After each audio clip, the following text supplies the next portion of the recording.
Subscribe now and press the bell icon. Never miss an update.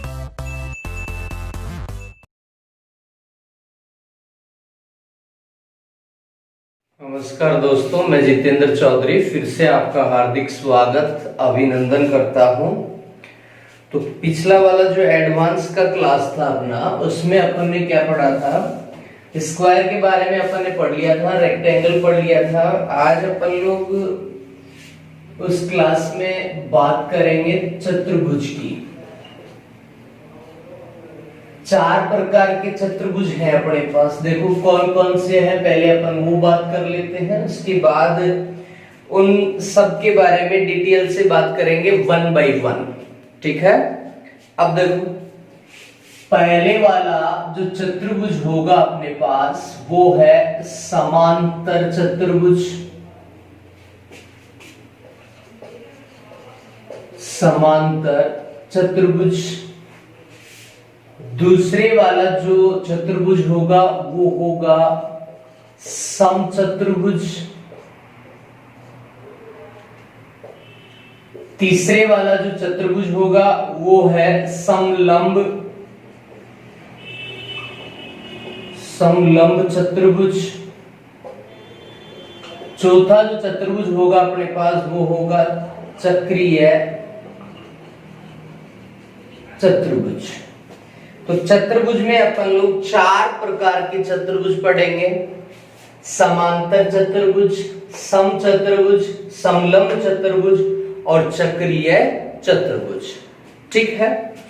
अब पहले अपन लोग इस चतुर्भुज के बारे में थोड़ा सा पढ़ेंगे कि ये चतुर्भुज किस प्रकार से होता है।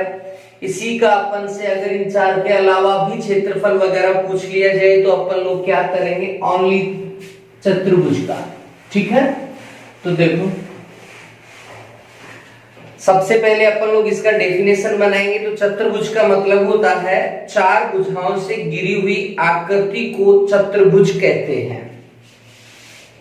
4 भुजाओं से घिरी हुई आकृति को चतुर्भुज कहते हैं। ये जो चतुर्भुज है इसका सीधा सा मतलब क्या हो गया, 4 भुजाओं से घिरी हुई आकृति को अपन लोग क्या कहते हैं, चतुर्भुज कहते हैं। जैसे अपन लोग इसका डायग्राम बनाए तो इस प्रकार से अपन लोग इसको डिनोट कर सकते हैं। A, B, C और D। अपन ने इसकी ये क्या ढाल दिए, विकर्ण ढाल दिए। इसको नाम दे दिया अपन ने A भुजा है, ये B भुजा नाम दे दिया, ये C भुजा है और ये D भुजा है। इन भुजाओं का भी अपन ने क्या दे दिया, नाम दे दिया। उसके बाद अपन ने क्या किया कि यहाँ ये जो विकर्ण एक दूसरे को समद्विभाजित कर रहे हैं, सामने वाली भुजा पर अपन ने क्या ढाल दिया, लंब ढाल दिया। और लंब हमेशा कितने डिग्री पर काटता है, 90 डिग्री पर काटेगा। यहां से भी अपन ने इस भुजा पे क्या ढाल दिया, लंब ढाल दिया। ठीक है। अब ये जो बंद आकृति है मेरे पास, तो ये वाला एंगल, ये वाला एंगल, ये वाला एंगल और ये वाला एंगल, तो इसका फर्स्ट कंडीशन मेरे पास क्या बन गया, कोण A प्लस कोण B प्लस कोण C प्लस कोण D इक्वल टू कितना होगा, 360 डिग्री हो जाएगा। मतलब चतुर्भुज के चारों कोणों का जो योग होता है, मान होता है, वो कितना होता है, 360 डिग्री होता है। ठीक है। अब देखो ये वाला कोण, ये वाला कोण 180 डिग्री होगा, ये वाला कोण इस वाले कोण की क्या होगा, 180 डिग्री, 160 डिग्री हो जाएगा। चारों का योग करेंगे तो टोटल कितना आ जाएगा, 360 डिग्री। अब अपन ने इसको H1 नाम दे दिया, इसको h2 नाम दे दिया। लंब जो है, लंब की ऊंचाई एक h1 है और दूसरा क्या है, h2 है। तो अपन लोगों से क्या पूछा जाएगा कि ये जो चतुर्भुज है इसका क्षेत्रफल क्या होगा। ये जो चतुर्भुज अपन ने बनाया है इसका जो एरिया है अपने पास वो क्या होगा, चतुर्भुज का क्षेत्रफल क्या होगा। ठीक है, तो क्षेत्रफल होता है 1/2 गुणा विकर्ण, 1/2 गुणा विकर्ण गुणा विकर्णों पर ढाले गए लंबों का योग। 1/2 गुणा विकर्ण गुणा विकर्णों पर ढाले गए लंबों का योग। 1/2 गुणा विकर्णों पर ढाले गए लंब जो है उनका अपन लोग क्या कर देंगे, योग कर देंगे। जैसे एक क्वेश्चन अपने पास बहुत बार आ जाता है, जैसे अपन लोग बात करें इस प्रकार से डायग्राम नहीं दिया हुआ होगा और क्वेश्चन आ जाएगा, एक विकर्ण का लंबाई उसने दे दिया और इस प्रकार से लंब की लंबाई दे देगा। ठीक है, तो ये h1 हो गया, ये h2 हो गया और ये अपने को दे देगा कि इस विकर्ण की लंबाई ये है।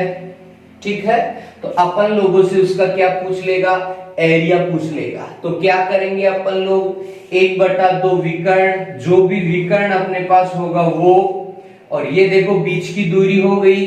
अब इसी को अपन लोग समलंब चतुर्भुज के अकॉर्डिंग भी इसको हल अपन लोग कर सकते हैं। भाई बीच का दूरी ये हो गया और एक विकर्ण हो गया अपने पास, समांतर भुजाओं का योग इनटू बीच की दूरी। ठीक है, तो इस प्रकार के जो क्वेश्चन आते हैं उनको अपन लोग इस प्रकार से भी हल कर सकते हैं और समलंब चतुर्भुज बना के भी उनको अपन लोग हल कर सकते हैं। नेक्स्ट बात आती है, अब देखो जैसे अपन लोग बात करें इसकी डिनोट करने वाले जो नाम अपन ने रखे हैं उससे इसका क्षेत्रफल बनाए तो 1/2 इंटू ये विकर्ण ले लो या ये विकर्ण ले लो, AC multiply h1 plus h2 हो जाएगा, h1 प्लस h2 हो जाएगा। 1/2 विकर्ण गुणा विकर्णों पर ढाले गए लंबों का योग। नेक्स्ट बात करें अपन लोग तो क्या आ जाएगा, इसका परिमाप आ जाएगा। अब अपन लोगों ने पिछली क्लासों में प्रत्येक डायग्राम का परिमाप निकाला है, तो ये जो परिमाप होता है वो पहले मैं आपको बता चुका हूं कि परिमाप का मतलब होता है जितना बड़ा वस्तु से अपन लोग आकृति बनाते हैं वही उसका क्या कहलाता है, परिमाप। तो देखो परिमाप क्या हो जाएगा, यहां से स्टार्ट कर रहे हैं तो यहां तक चलेंगे, AP add BC plus CD और प्लस DA, ये इसका क्या हो जाएगा, परिमाप हो जाएगा। चतुर्भुज का परिमाप AP plus BC plus CD plus DA। सीधा सा मतलब हो गया, AB किसको रिप्रेजेंट कर रहा है, AB रिप्रेजेंट कर रहा है A को, BC किसको रिप्रेजेंट कर रहा है, B को, और CD रिप्रेजेंट कर रहा है C को, देखो, और DA रिप्रेजेंट किसको कर रहा है, D को। ठीक है, तो इसका जो परिमाप बन के निकला है अपने पास वो क्या हो गया, A plus B plus C plus D चतुर्भुज का क्या कहलाता है, परिमाप कहलाता है। ठीक है, अब इसकी कुछ डेफिनेशन है वो मैं आपको बता देता हूं। अगर विकर्ण 90 डिग्री पर काटते हैं तो विपरीत भुजाओं के वर्गों का जोड़ बराबर होता है। मतलब इसका क्या है कि अगर ये विकर्ण 90 डिग्री पर काटते हैं, मैं बता देता हूं, यदि विकर्ण 90 डिग्री पर काटते हैं तो विपरीत भुजाओं के वर्गों का योग वर्गों का योग बराबर होता है। यदि विकर्ण 90 डिग्री पर काटते हैं तो विपरीत भुजाओं के वर्गों का योग क्या होता है? हमेशा बराबर होता है। अब इसका कहने का मतलब ये है कि अगर ये 90 डिग्री के कोण पर काट रहे हैं विकर्ण, जो समद्विभाजित बिंदु होता है वहां अगर वो 90 डिग्री पर काटते हैं तो ये जो विपरीत भुजाएं हैं अपने पास, इनके वर्गों का योग क्या होता है? बराबर होता है। जैसे AB स्क्वायर प्लस विपरीत कोण हो गई ये वाली, तो CD स्क्वायर इक्वल टू ये ले ले तो क्या हो गया? BC square plus AD square हो गया। तो जो अपन ने डेफिनेशन बनाया था उसका संबंध बना लिया। देखो, यदि विकर्ण 90 डिग्री पर काटते हैं जहां से समद्विभाजित बिंदु 90 डिग्री के कोण बने वहां, तो विपरीत भुजाओं के वर्गों का योग हमेशा क्या होता है? बराबर होता है। ये 90 डिग्री पर काटेंगे तो ये भुजा का वर्ग, ये भुजा का वर्ग का योग इस भुजा के वर्ग और इस भुजा के वर्ग के योग के क्या होता है? बराबर होता है। ठीक है, तो ये किसकी बात की थी अपन ने? चतुर्भुज की बात की थी। अब इसी के अपन लोग क्या बनाएंगे? भाग बनाएंगे। ठीक है, जो 4 भाग अपन ने बनाए अभी, उनके बारे में भी अपन लोग डिटेल से पढ़ेंगे। ठीक है, तो पहला भाग था अपना समांतर चतुर्भुज। ध्यान से पढ़ेंगे तो कोई प्रॉब्लम नहीं होगा। समांतर चतुर्भुज का मतलब क्या होता है, किस प्रकार से अपन लोग वहां एंगल बनाएंगे, एरिया क्या होगा और इसका परिमाप क्या होगा। तो देखो, समांतर चतुर्भुज,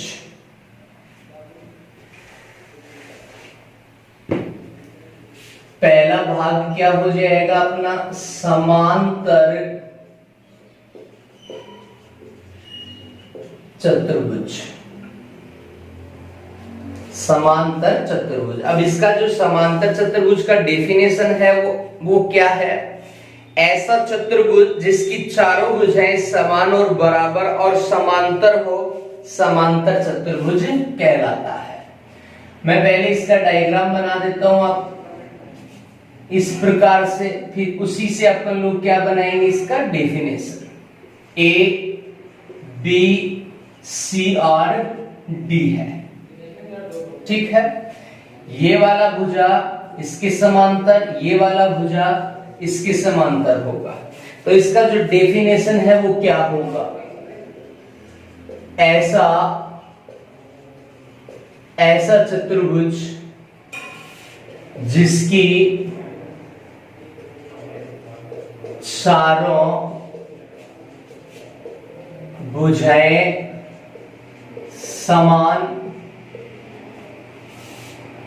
समान हो, बराबर हो, समांतर हो। समांतर हो तो ऐसे चतुर्भुज को समांतर चतुर्भुज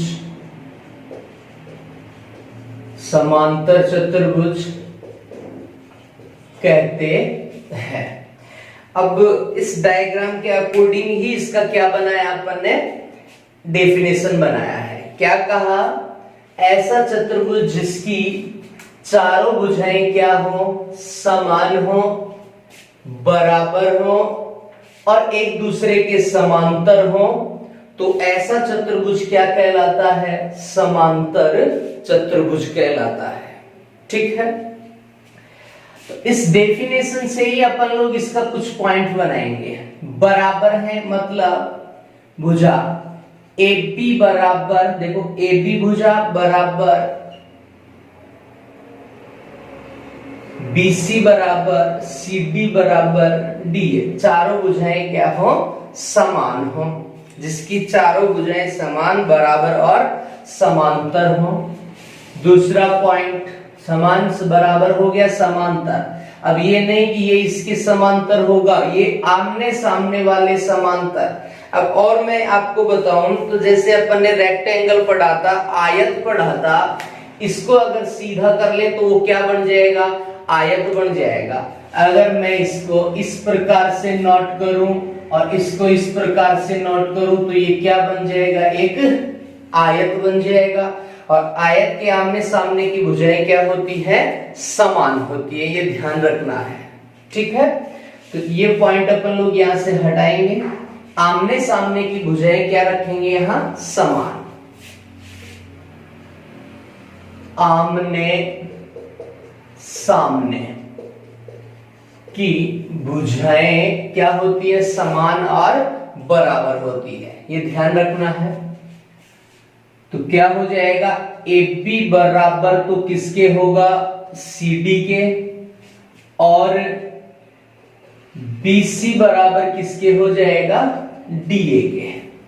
रेक्टेंगल की तरह ही है, बस ये कुछ पॉइंट याद रखना, गड़बड़ नहीं करना है। अभी अपन ने लिखा चारों इक्वल, तो वो नहीं होगा, क्यों, क्योंकि एक रेक्टेंगल से ही बना हुआ है, तो उसकी चारों भुजाएं समान नहीं होती। आमने सामने की जो भुजाएं होती हैं वो समान, बराबर और समांतर होती हैं। ठीक है, क्योंकि ये और ये चार भुजाओं से घिरी हुई आकृति चतुर्भुज कहलाती है।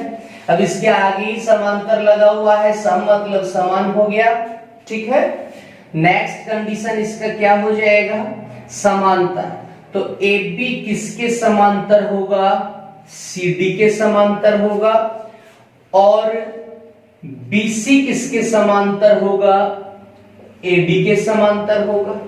ठीक है, तो दूसरा कंडीशन अपना बन गया कि AB समांतर CD और BC समांतर किसके हो गया, AD के हो गया। ठीक है, नेक्स्ट पॉइंट की बात करें तो वही है कि यहां भी चारों कोणों का जो योग है वो कितना होता है, 360 डिग्री होता है, ये ध्यान रखना है। दूसरी बात, कोण A इक्वल टू कोण C, ये वाला कोण इस वाले कोण के क्या होता है, बराबर होता है। और कोण B इक्वल टू कोण D, तो ये भी एक कंडीशन बन गया समांतर चतुर्भुज का कि आमने सामने के जो कोण होते हैं मेरे पास वो भी क्या कहलाएंगे, इक्वल कहलाएंगे, बराबर कहलाएंगे। ठीक है, नेक्स्ट इसकी बात करें समांतर चतुर्भुज की, तो क्या निकालेंगे अपन लोग, इसका क्षेत्रफल। अभी मैंने बताया रेक्टेंगल से ही बना हुआ है, तो क्या हो जाएगा, लंबाई इंटू चौड़ाई, क्या है इसका क्षेत्रफल है, किसका है, समांतर चतुर्भुज का क्षेत्रफल, लंबाई इंटू चौड़ाई है। ऐसे ही अपन लोग क्या निकालेंगे, इसका परिमाप निकालेंगे। अभी क्या बताया था मैंने, परिमाप का मतलब सीधा सा जितनी लंबी वस्तु से बना हुआ है वही है। तो AB BC CA, जैसे मैंने कहा ये A है तो ये भी क्या होगा बताओ, A ही होगा। ये B है तो ये भी क्या होगा बताओ, B होगा, क्योंकि आमने सामने की भुजाएं क्या होंगी, यहाँ समान होंगी। तो देखो सभी डबल डबल है, तो दो कॉमन ले लिया मैंने, और क्या हो जाएगा, लंबाई प्लस चौड़ाई हो जाएगा। तो ये क्या निकल के आ गया अपने पास, समांतर चतुर्भुज का परिमाप आ गया। ठीक है,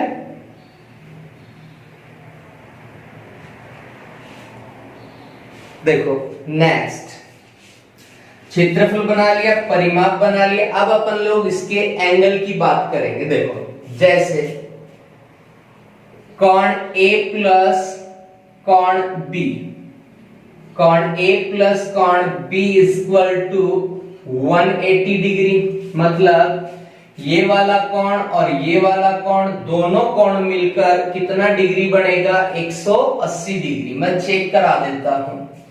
आपको पता है कि एक रेखाखंड पर अपन लोग एक कोण बनाते हैं तो वो टोटल कितने डिग्री का कोण बनता है, 180 डिग्री का कोण बनता है। अब अगर मैं इसी को इस प्रकार से मिला दूं तो ये जैसे थीटा डिग्री है तो ये कितना हो जाएगा, 180 माइनस थीटा डिग्री हो जाएगा। ठीक है, अब मैं देखो इसको थोड़ा सा आगे बढ़ाऊं तो यहाँ पे जो कोण बन रहा है सेम एज इट इज बन रहा है। इसका मतलब ये वाला कोण ये हो गया और अंदर वाला इधर वाला मुझे मिल गया। टोटल कितना था अपने पास 180 डिग्री था। तो कोण A प्लस कोण B इक्वल टू कितना होता है बताओ 180 डिग्री होता है। ऐसे ही दो कोण और बन जाएंगे इसमें अपने पास यहाँ, और कोण B प्लस कोण C ये वाला कोण और ये वाला कोण एक दूसरे के क्या होंगे 180 डिग्री होगा। कोण C प्लस कोण D इक्वल टू 180 डिग्री। तो ये क्या निकाल लिया अपन ने एंगल का वैल्यू निकाल लिया कि कोण A प्लस कोण B बराबर 180, कोण C प्लस कोण D बराबर भी क्या होता है 180 डिग्री होता है। ठीक है, अब बात आती है विकर्ण की।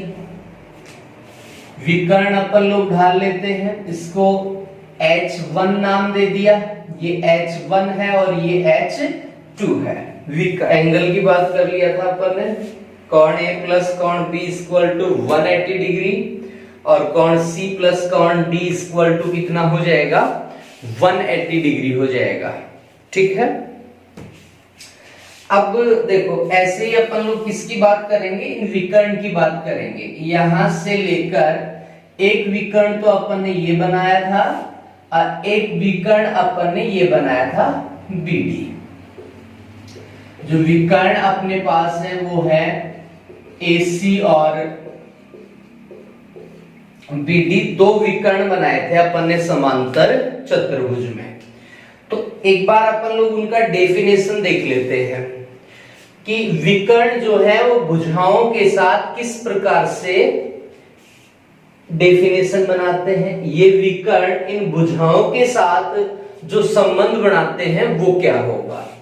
तो मैं फिर से रिपीट कर देता हूं कि विकर्णों के वर्गों का योग चारों भुजाओं के वर्गों के योग के हमेशा क्या होता है बराबर। ये जो दो विकर्ण अपन ने बनाए हैं समांतर चतुर्भुज में, इनके वर्गों का योग चारों भुजाओं के वर्गों के योग के क्या होता है बराबर होता है। तो एक विकर्ण है अपने पास AC का वर्ग प्लस BD का वर्ग, दोनों विकर्णों के वर्गों का योग चारों भुजाओं के वर्गों के योग के क्या होता है बराबर। तो चारों भुजाएं AB square plus BC square plus CD square plus DA square, विकर्णों के वर्गों का योग चारों भुजाओं के वर्गों के योग के क्या होता है बराबर होता है। इसको डिनोट किया था अपन ने H1 से, तो H1 square plus H2 square बराबर, ध्यान से देखना AB, तो AB किसको रिप्रेजेंट कर रहा है A को, CD किसको रिप्रेजेंट कर रहा है A को। तो ये A और ये A, कितना A हो गया बताओ 2A स्क्वायर हो जाएगा क्योंकि वर्ग करना है मुझे, प्लस ये BC किसको रिप्रेजेंट कर रहा है B को, और DAB किसको रिप्रेजेंट कर रहा है B को। तो ये भी B और ये भी क्या हो जाएगा B स्क्वायर में है, तो कितने हुए 2B स्क्वायर हो गया। ठीक है, इसी को अपन लोग क्या लिख सकते हैं, देखो यहां से कॉमन क्या है अपने पास 2 कॉमन है, तो 2 कॉमन आ गया, क्या बचा A स्क्वायर प्लस का B स्क्वायर बच गया। तो ये जो अपन ने बनाया है संबंध, ये किसका संबंध है, विकर्णों का भुजाओं के साथ संबंध है। विकर्णों के वर्गों का योग भुजाओं के वर्गों के योग के क्या होता है समान होता है, बराबर होता है। ठीक है, ऐसे ही देखो अपन लोग इसके बाद वाला जो चतुर्भुज है उसके बारे में बात करेंगे कि वो जो दूसरा वाला चतुर्भुज है वो किस प्रकार से बना हुआ है, उसके कुछ जो संबंध है अपने पास वो क्या होंगे, और डेफिनेशन जो वगैरह वगैरह यहाँ से जो पॉइंट निकलते हैं वो जैसे समांतर में बनाए वैसे अपन लोग सम चतुर्भुज में से भी पॉइंट बनाएंगे। ठीक है, तो दूसरा जो अपना आकृति होगा यहां वो है सम चतुर्भुज। पहले वाला था समांतर और ये आ गया सम चतुर्भुज। इसको अपन लोग पतंगाकार आकृति भी बोल सकते हैं।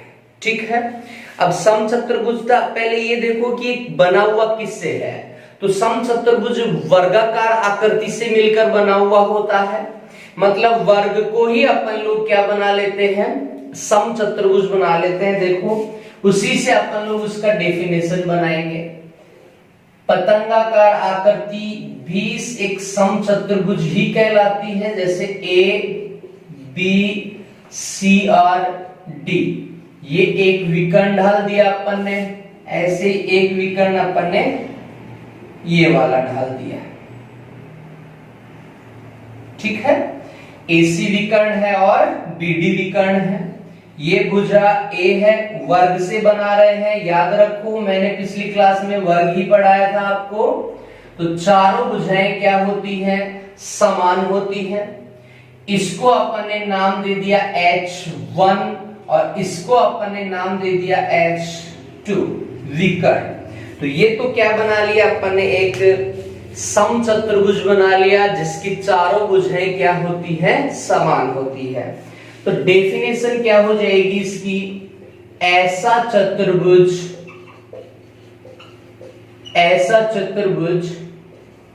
जिसकी चारों भुजाएं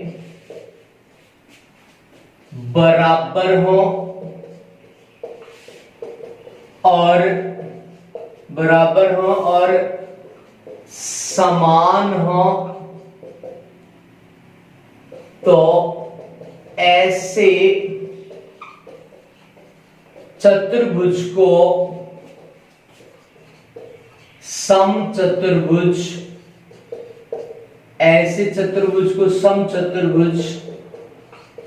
कहते हैं।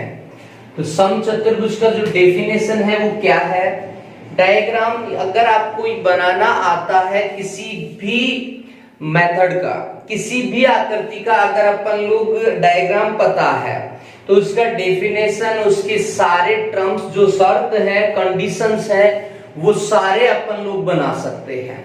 तो एक पतंगाकार जो आकृति होती है, अब वो बनाते कैसे अपन लोग, जो वर्ग अपन ने पढ़ा था, वर्ग को ही अपन लोग थोड़ा सा टेढ़ा कर दें तो वो क्या कहलाता है, एक समचतुर्भुज कहलाता है। सीधा सा मतलब है उसका कि एक पतंगाकार आकृति है, वर्गाकारी होगा, टेढ़ा करने पर वो समचतुर्भुज बन जाता है। मतलब आमने सामने की जो भुजाएं होती हैं वो रेक्टेंगल में थी, पिछले वाले में अपन ने अभी पढ़ा।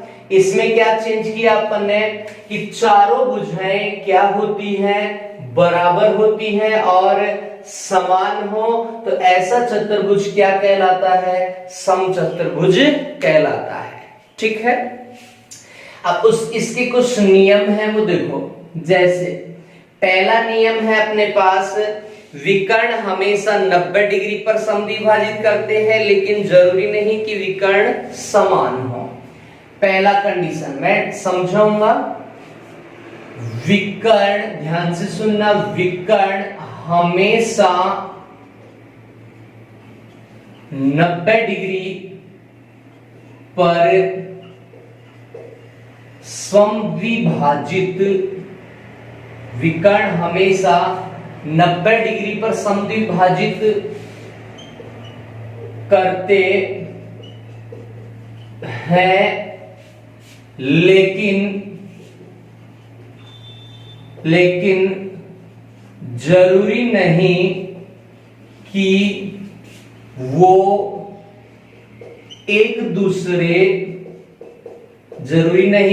एक दूसरे के बराबर हो।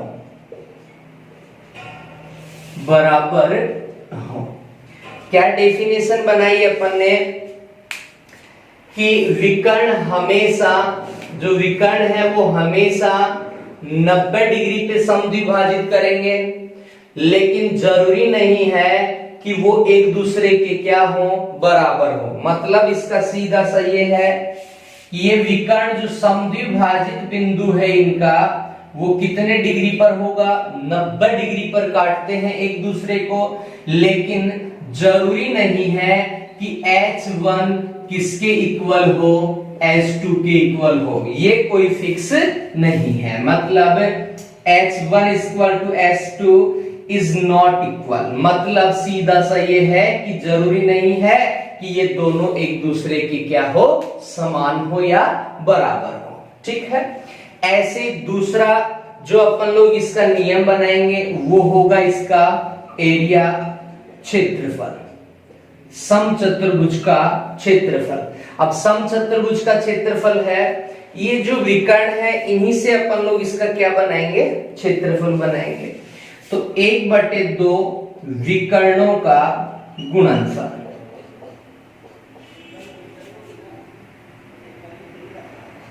विकर्णों का गुणनफल। क्या बनाया अपन ने इसका क्षेत्रफल? जो एरिया होता है समचतुर्भुज का वो है 1/2, ये जो एरिया अपन ने बनाया है ये है 1/2 विकर्णों का गुणनफल, H1 मल्टीप्लाई H2। इसको क्या लिख सकते हैं अपन लोग, 1/2 मल्टीप्लाई H1 मल्टीप्लाई H2 क्या कहलाता है, उसका क्षेत्रफल। ऐसे ही अपन लोग इसका क्या बना सकते हैं, परिमाप भी बना सकते हैं। अब बनाए किससे थे अपन ने, स्क्वायर से बनाए थे, वर्ग से बनाए थे, तो वही यूज होगा यहाँ पर भी। तो परिमाप क्या हो जाएगा, AB जितनी लंबी वस्तु से बना हुआ है वही उसका परिमाप कहलाएगा, AB plus BC plus CD plus DA इसका क्या कहलाएगा, परिमाप। अब देखो सभी किसको रिप्रेजेंट कर रहे हैं, A को, भुजा का मान जो है वो क्या है, A है।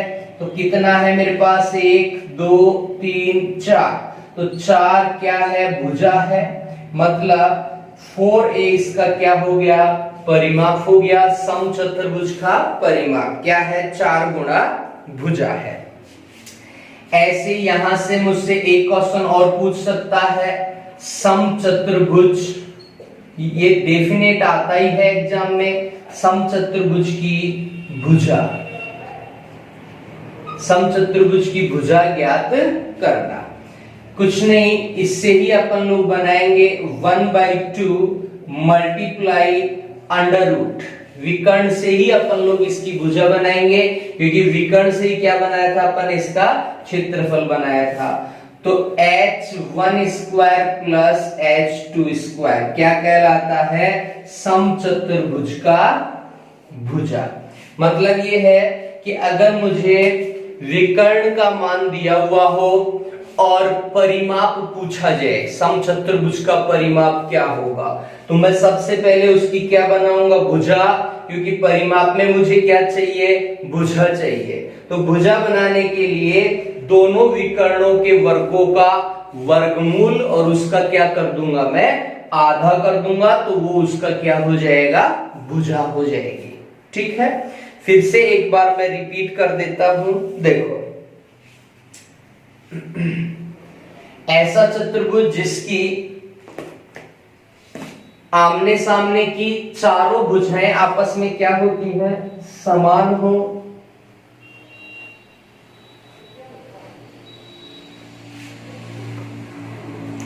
ऐसा चतुर्भुज जिसकी चारों भुजाएं बराबर हो, समान हो, क्या कहलाता है, समचतुर्भुज कहलाता है।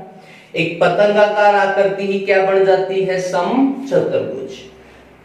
पॉइंट, विकर्ण हमेशा 90 डिग्री पर समद्विभाजित करते हैं, मतलब ये जो विकर्णों का प्रतिच्छेद बिंदु है यहाँ पे ये एक दूसरे के साथ 90 डिग्री का कोण बनाते हैं, लेकिन जरूरी नहीं कि वो एक दूसरे के क्या हो, समान हो।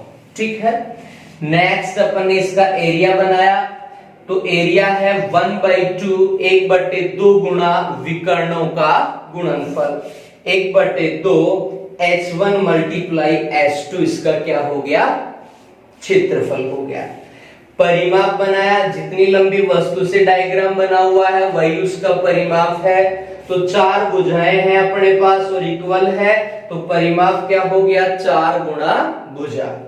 फिर मुझे भुजा निकालनी थी, तो मैंने क्या बनाया समचतुर्भुज की भुजा, क्योंकि मुझे विकर्ण ही दिया हुआ है और उसी से मैं क्या बनाऊंगा भुजा बनाऊंगा। तो भुजा बराबर 1/2 multiply √h1 square plus h2 square. सीधा सा मतलब क्या है, दोनों विकर्णों के वर्गों का योग उसके वर्गमूल का आधा क्या कहलाता है, उस चतुर्भुज समचतुर्भुज की भुजा कहलाती है। ठीक है, अब ऐसे ही इसका देखो एक नियम और बनता है कि भाई जैसे अपन लोग समचतुर्भुज के मध्य बिंदुओं को मिलाएं तो वो कौन सा आकृति बनता है, ये याद रखना है, बहुत बार ये क्वेश्चन पूछा जाता है। तो समचतुर्भुज के विकर्णों को मिलाने पर हमेशा एक क्या बनता है, आयत बनता है।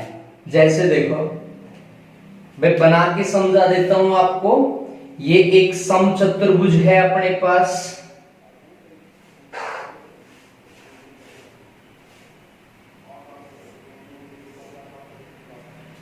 ए बी सी और डी, एक समचतुर्भुज है।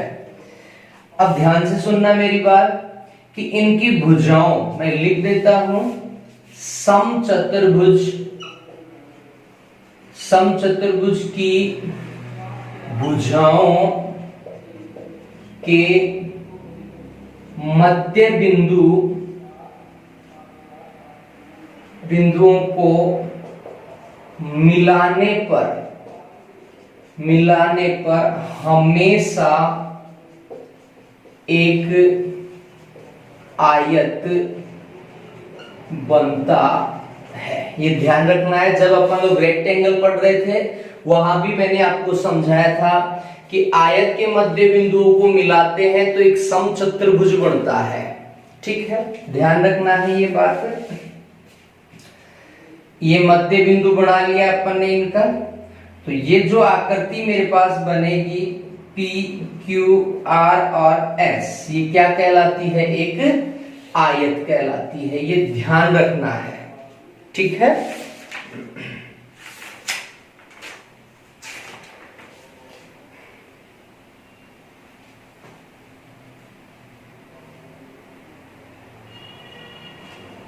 ठीक है। तो समचतुर्भुज की भुजाओं के मध्य बिंदुओं को मिलाने पर हमेशा एक क्या बनता है, आयत बनता है। ठीक है, ऐसे ही अपन लोग इसका नेक्स्ट आकृति बनाएंगे। देखो ये पॉइंट अगर आपको याद है तो डायग्राम भी बना सकते हैं, और डायग्राम अगर पता है तो उससे अपन लोग पॉइंट भी बना सकते हैं। जहां से क्वेश्चन पूछा जाता है वो सारे पॉइंट अपन लोग बना सकते हैं। ठीक है, चलो आगे बढ़ते हैं। तो तीसरा जो आकृति अपने पास था वो कौन सा आकृति था, समलंब चतुर्भुज था। ठीक है, तीसरा आकृति क्या था अपने पास, समलंब चतुर्भुज।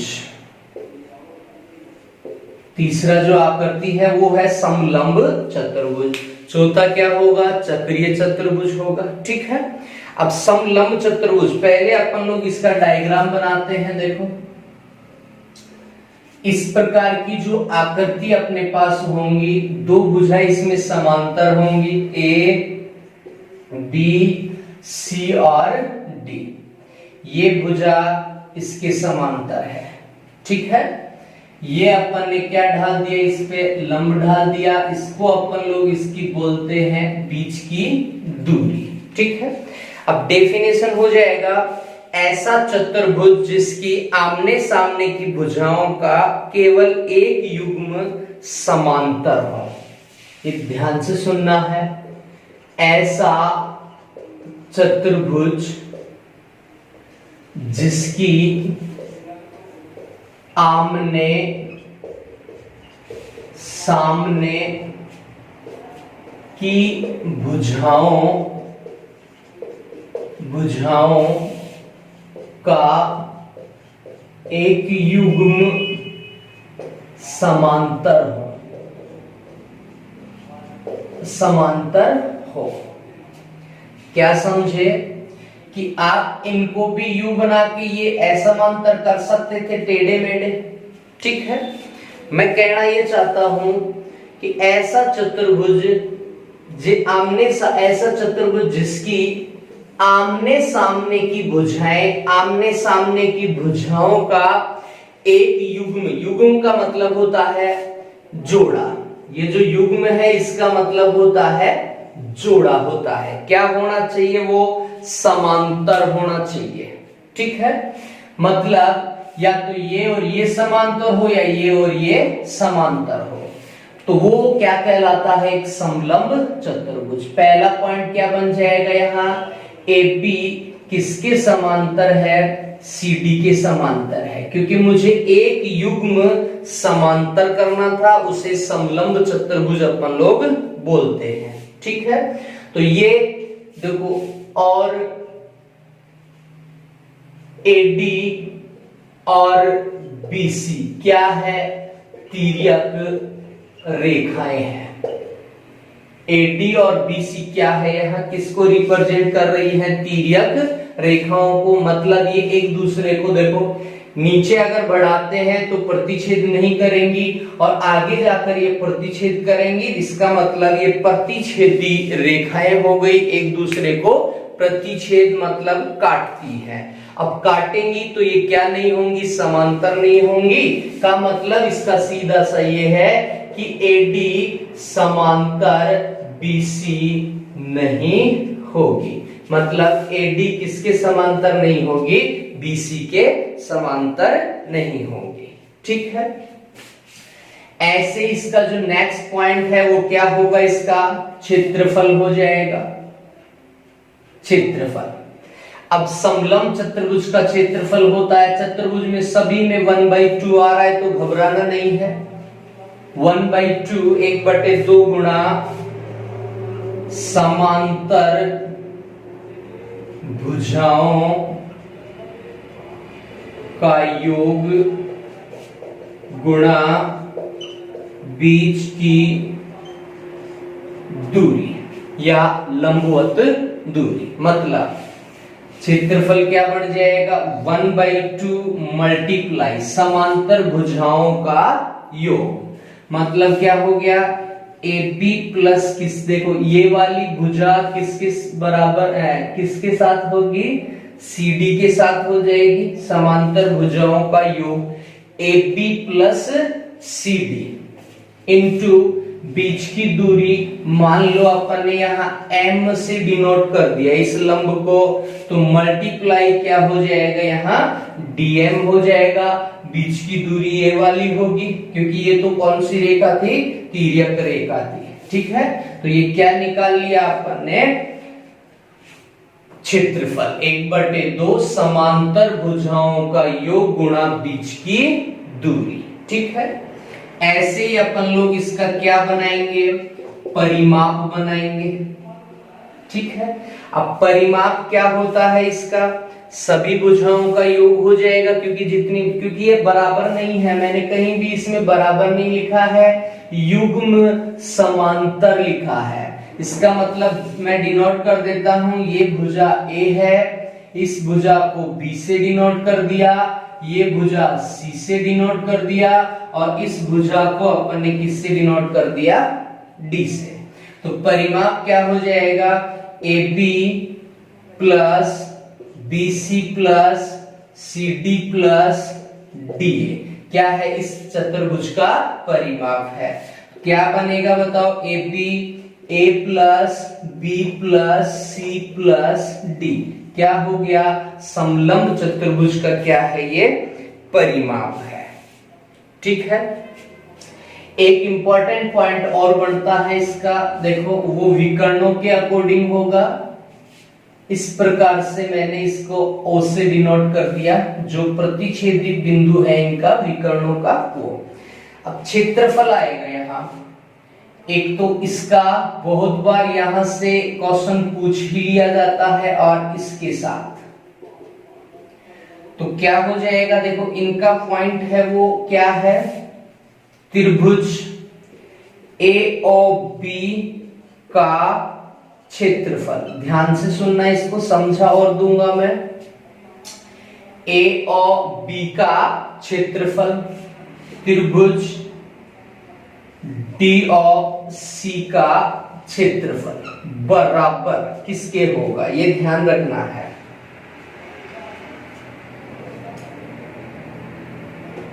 और सी डी समझा देता हूं आपको। इसका क्षेत्रफल और इसका क्षेत्रफल अपन लोग कैसे निकालेंगे। यहां जो दो ट्रायंगल बन रहे हैं, त्रिभुज बन रहे हैं, उसका जो क्षेत्रफल है वो है त्रिभुज ए ओ बी। ये जो त्रिभुज अपने पास बन रहा है, इसका क्षेत्रफल अपने को बनाना है। एक ये बन रहा है, इनके क्षेत्रफल का अनुपात अपन लोग बनाएंगे, ठीक है।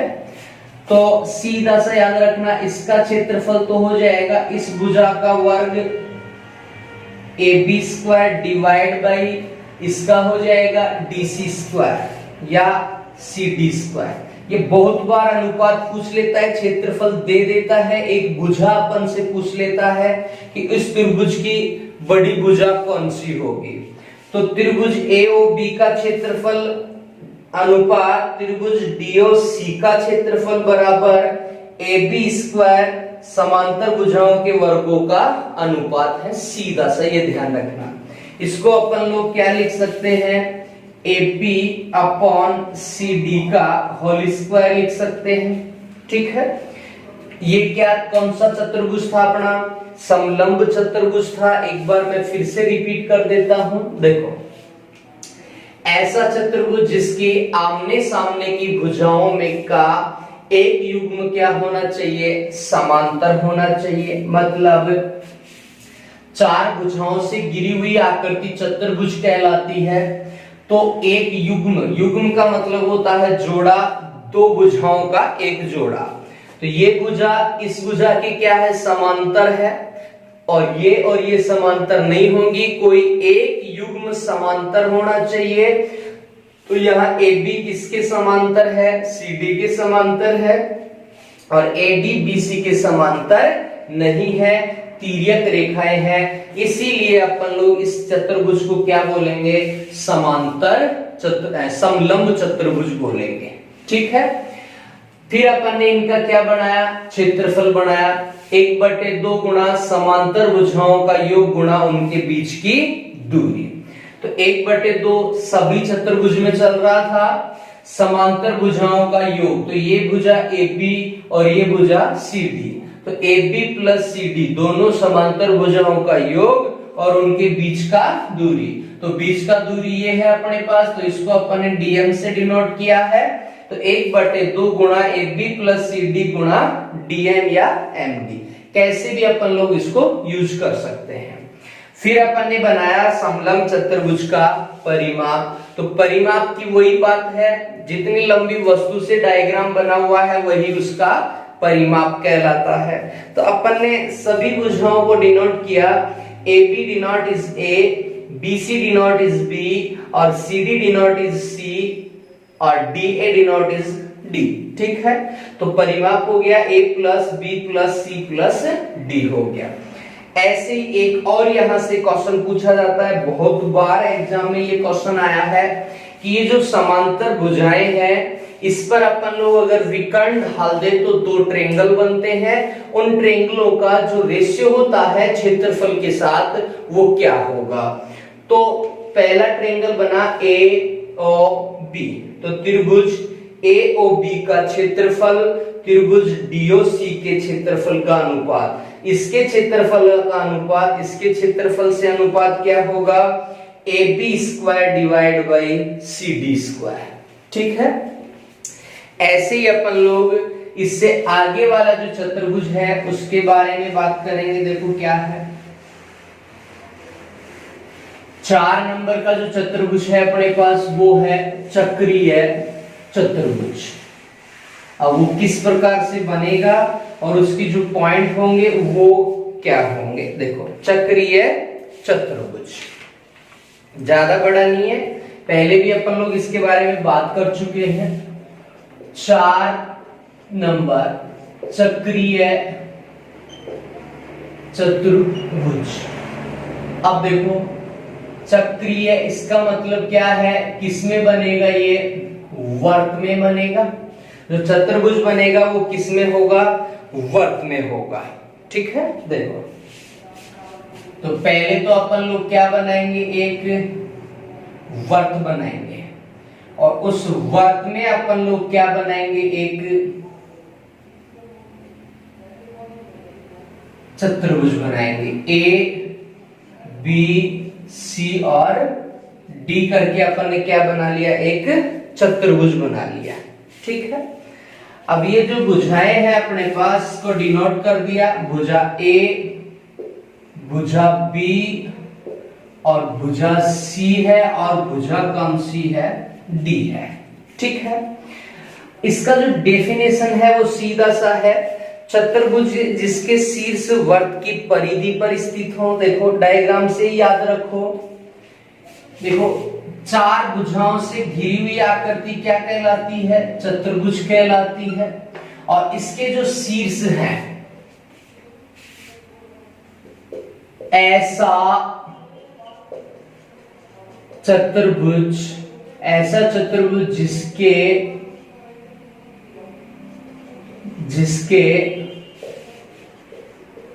शीर्ष बिंदु वर्त की परिधि पर स्थित हो, चक्रीय चतुर्भुज कहलाता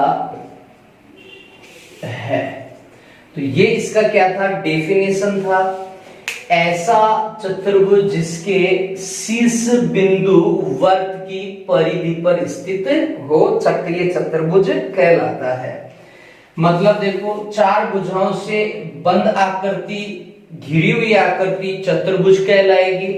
तो भुजा कितनी होंगी, चार होंगी, तो शीर्ष भी कितने होंगे, चार ही होंगे।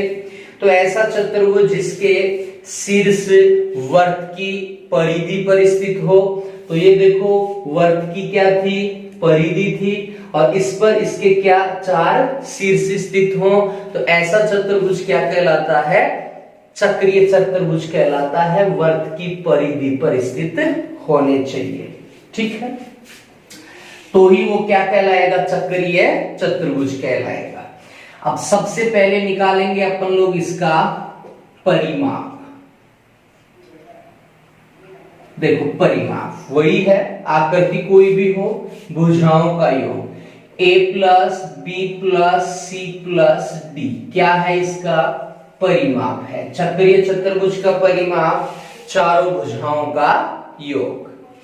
नेक्स्ट निकालेंगे अपन लोग इसका अर्ध परिमाप, और इसी से अपन लोग उसका क्या बनाएंगे, क्षेत्रफल बनाएंगे। उसको डिनोट किया अपन ने एस से। अब परिमाप के आगे मैंने क्या लगा दिया बताओ, अर्ध लगा दिया, और अर्ध का सीधा सा रिप्रेजेंट क्या होता है, आधा। मतलब मुझे परिमाप का क्या करना है, आधा करना है। तो अर्ध परिमाप क्या हो जाएगा, a plus B plus C plus D by 2, उसका क्या हो गया, अर्ध परिमाप हो गया। चक्रीय चतुर्भुज का अर्ध परिमाप है। ठीक है, ऐसे ही अगर अपन लोग बात करें इस त्रिभुज की, ये सॉरी इस चतुर्भुज की बात करें, तो कुछ एंगल भी है इसमें, बाकी त्रिभुजों की तरह ही है, बट एक बार अपन लोग यहां भी उसकी बात कर लेते हैं। कोण ए ये वाला, ये वाला, कोण ए प्लस कोण सी इक्वल टू 180 डिग्री, और कोण बी प्लस कोण डी इक्वल टू 180 डिग्री। ठीक है, नेक्स्ट क्या हो जाएगा, क्योंकि 180 प्लस 180 इक्वल टू 360 हो जाएगा, तो कोण ए प्लस कोण बी प्लस कोण सी प्लस कोण डी इक्वल टू कितना हो जाएगा, 360 डिग्री हो जाएगा। ठीक है, अब अपन लोग इसका क्या बना सकते हैं, क्षेत्रफल बना सकते हैं। अब याद करो विषम भुजाएं हैं यहाँ सब के सब, तो विषम बाहु त्रिभुज का विषम बाहु जो त्रिभुज था अपने पास उसके क्षेत्रफल में 3 भुजाएं थी, यहाँ 4 हो जाएंगी, बस वही क्षेत्रफल हो जाएगा। तो क्या हो जाएगा अंडर रूट एस अर्ध परिमाप है S minus A S minus B S minus C S minus D, क्या हो गया चक्रीय चतुर्भुज का क्षेत्रफल हो गया। आ जाते हैं बहुत बार क्वेश्चन, तो अपन लोगों को याद रखना है विषम बाहु त्रिभुज का जो क्षेत्रफल होता है उसमें 3 भुजाएं थी, तो सी तक जाएंगे 4 आ जाएंगे, तो कहां तक चले जाएंगे अपन लोग 4 भुजाएं विषम बाहु चक्रीय चतुर्भुज की तरह अपन लोग इसको यूज करेंगे। ठीक है, एक बार मैं फिर से रिपीट कर देता हूं, चक्रीय चतुर्भुज चक्र आ रहा है इसमें, इसका मतलब किसमें बनेगा ये चतुर्भुज वर्त में बनेगा। Subscribe now and press the bell icon. Never miss an update.